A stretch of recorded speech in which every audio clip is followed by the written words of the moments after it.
দেই পুরুষোত্তম পরম প্রেমময় শ্রী ঠাকুর অনুকূল চন্দ্র রাতুল চরণে শতকোটি প্রণাম জানাই। পরমান্তের জগৎ জননী শ্রী বর্মা রাতুল চরণে শতকোটি প্রণাম জানাই। পরম পূজ্য বাহাদুর শ্রী বরদা রাতুল চরণে শতকোটি প্রণাম জানাই। পরম পূজ্য জয়দেবের চরণে শতকোটি প্রণাম জানাই। তো যারা শুনছেন বা শুনবেন সবাইকে আমার রাধিত জয়গুরু। তো এখানে আজ হলো শুক্রবার, জগন্নাথ দেবের রথযাত্রা প্রথম। তো এখানে পরিমল দাস দা ইষ্টপ্রাণ দাদা নিবেদন কিছু লিখেছিলেন, সেটা আমি আপনাদের পড়ে শোনাচ্ছি।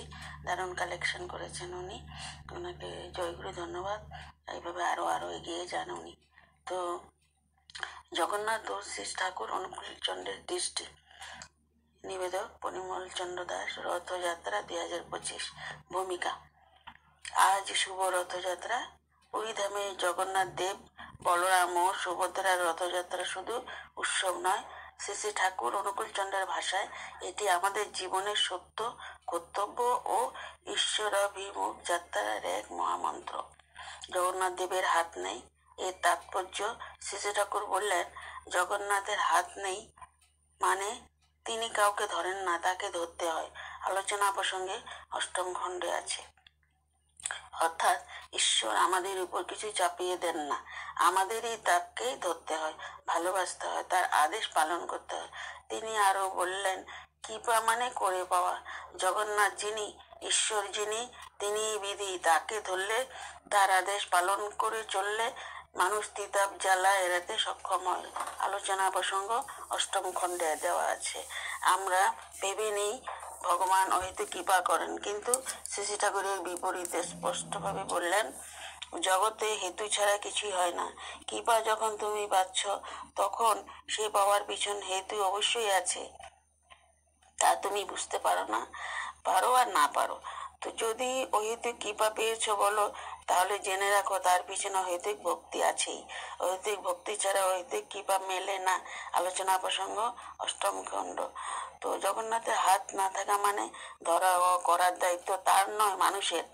মানুষ যদি তাকে ধরে, জীবনে গ্রহণ করে, তার অনুসরণ মেনে চলে, তখনই সে তার আশীর্বাদ লাভের অধিকারী হয়। আলোচনা প্রসঙ্গ অষ্টম খণ্ড।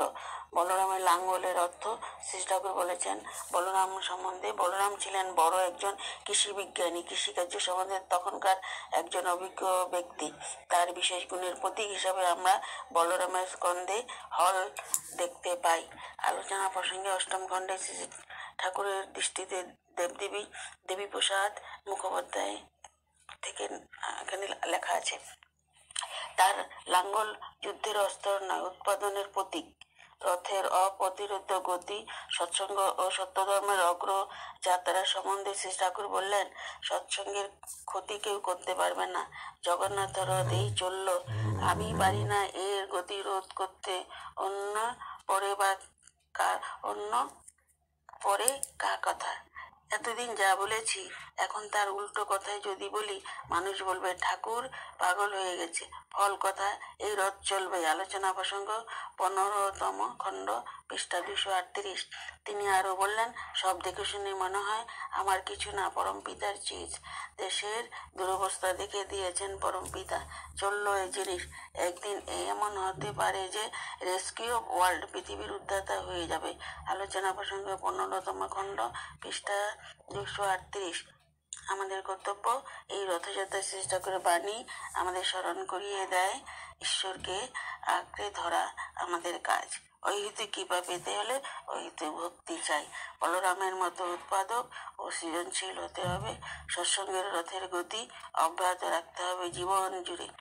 অতএব রথযাত্রা যেন হয় আমাদের অন্তরের ঈশ্বরমুখী যাত্রা, যেখানে আমরা শ্রী জগন্নাথকে আঁকড়ে ধরি, শ্রী ঠাকুরের আদর্শে জীবন গড়ি, আর বিশ্ব মঙ্গল যাত্রার অংশ হই। জয় জগন্নাথ, জয় শ্রী ঠাকুর, জয় রথযাত্রা। তো এই উৎসবগুলো হলো সূত্র। আলোচনা প্রসঙ্গ অষ্টম খণ্ড, আলোচনা প্রসঙ্গ 15তম খণ্ড, পৃষ্ঠা 238। শ্রী ঠাকুরের দৃষ্টিতে দেবদেবী, দেবীপ্রসাদ মুখোপাধ্যায়। তো ভালো থাকেন, ইষ্টপ্রধান পুরমালদা।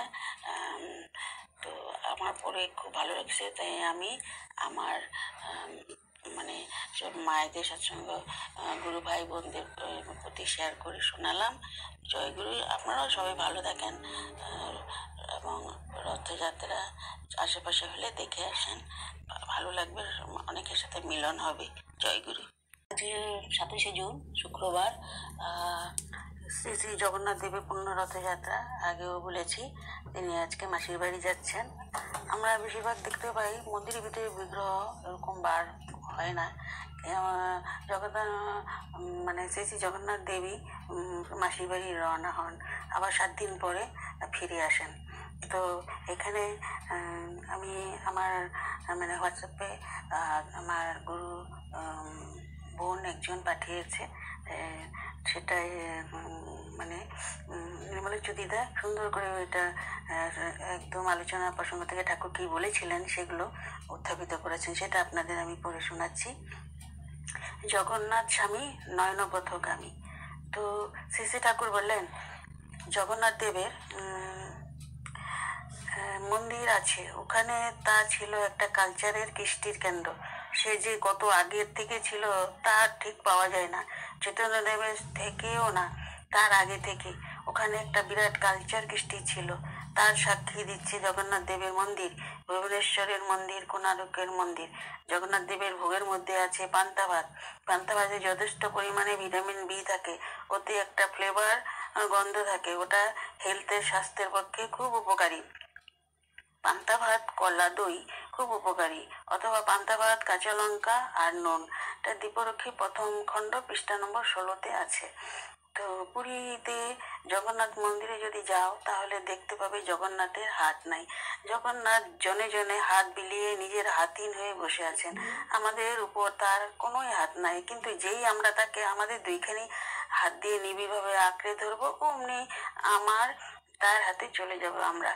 তো তখন তার ইচ্ছে আমরা চালিত করব নিজেদের, এমনি করে আমরা সেই মঙ্গলের অধিকারী হব যে মঙ্গল তিনি আমাদের দিতে চান। আলোচনা প্রসঙ্গ 9ম খণ্ড 5/9/1947 আছে এটা। জগন্নাথ দেবের হাত নাই প্রশ্ন করলো, তো কর্মের ভিতর দিয়ে তো হচ্ছে, এর মধ্যে কি ঈশ্বর আছেন? ঠাকুর বললেন কর্মজগতের উপর ধর্ম, বিভু ঈশ্বর আমি কই, তিনি আছেন, এবং যা কিছু হচ্ছে তার বিধি অনুযায়ী হচ্ছে। ফল কথা জগন্নাথ দেবের হাত নাই, যদি তাকে ধরি তিনি টেনে নিতে পারবেন, কিন্তু জগন্নাথ আমাকে ধরে নিতে পারবেন না। আমি নিজেকে যেমন করেছি তেমনি হয়েছি, তিনি আমাকে তাই মঞ্জুর করবেন। আলোচনা প্রসঙ্গ 22-91। শ্রী ঠাকুর আরো বলছেন ছোটবেলা থেকে জগন্নাথের মূর্তি দেখেছি, ভাবতাম কারিগর সব তৈরি করতে পারলো, 2খানা হাত তৈরি করতে পারলো না, এ কিরকম? কিন্তু পরে মানে বুঝলাম ভগবানের হাত নেই। যেমন ছাওয়ালের জন্মে গেলে মা বাপের কোনো হাত নেই, তার উপরে সে তাদের মানতেও পারে, আবার ইচ্ছা করলে অমান্য করতে পারে। দুটোর ফল কিন্তু 2 রকম।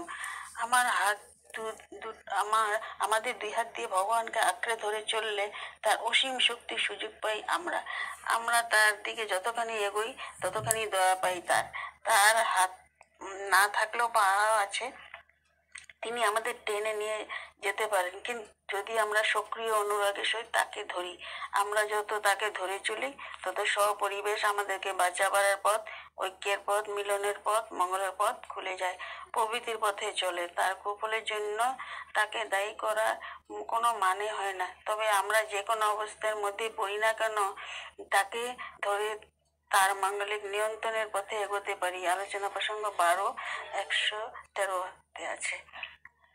শ্রী ঠাকুর বলছেন জগন্নাথকে দেখেছ? দারুণ মূর্তি, বলো তো বিশেষত কি বৈশিষ্ট্য? এই যে কারিগর মূর্তি ভালো কো খারাপ কো সব করেছিল, করেনি শুধু হাত 2খানা, অর্থাৎ জগন্নাথ টুন্ডা।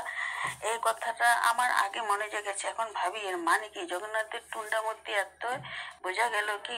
বুঝলাম জগন্নাথের হাত নেই পা আছে, সেইটা মিলিয়ে দেখতে পাই যেখানে নাথ আছে তার হাত নেই, পা আছে। ঠাকুর তখন জিজ্ঞাসা করলেন, তোমার কয় ছেলে? 4 ছেলে। তাদের উপর তোমার কিছু হাত আছে? তো ভাগবতী বাবু বললেন, নেই। শ্রী ঠাকুর, কারো ছেলের উপরে কারো হাত থাকে না, যদি ছেলের স্বইচ্ছা সে অধিকার না দেয়।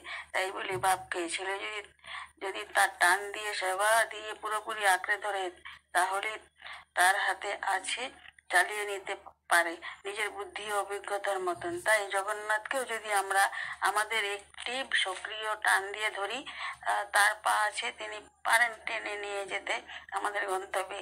তার আকর্ষণীয় কিছুই নেই, কিন্তু এর মধ্যে একটা যদি আছে, যদি আমরা তাকে ধরি, বরাবর ধরে থাকি। আলোচনা প্রসঙ্গ 12 খণ্ড, 24 আষাঢ়, বৃহস্পতিবার, 13:55, ইংরাজি 8/7/1948।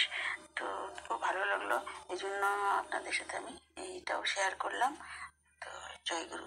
তো দাদা মায়েরা, রথ পুজো মানে খুব আনন্দ হয়। ছোটবেলায় রথ মেলা দেখতে আসবো বলে খুবই মানে তাড়াতাড়ি পড়াশোনা শেষ করে আমাদের বড়দের সাথে কারোর সাথে আমরা রথ মেলায় চলে যেতাম। তো সেই কলা ঠাকুর মানে জগন্নাথ দেবকে দেওয়া, সিঁড়ি বেয়ে আবার নেওয়া হুড়াহুড়ি করে, আবার রথ মেলাতে সেই পেয়ারা খাওয়া বা লটকা খাওয়া বা জিলাপি, খুরমা এসব কিনে খাওয়া। আর কত বাজার, কত ধরনের বসে, মেলার মতো অনেক মানুষ হয়, যাদের যা যা দরকার সেই জিনিসগুলো নেয়। তো আমি এইখানে কয়েকটা ভিডিও তুলে নিয়ে এসেছি। এইটা আমাদের বাড়ি থেকে একটু দূরে রেস্ট ক্যাম্প বলে জায়গাটার নাম, সেখানে রথ মেলা হয়। আমি এক জায়গায় ছিল, সবাই দড়ি টড়ি টানলো, খুব ভালো লেগেছে। আপনাদের সাথে আমি শেয়ার করলাম, দেখবেন, এটা খুব ভালো লাগবে। তো জয় গুরু।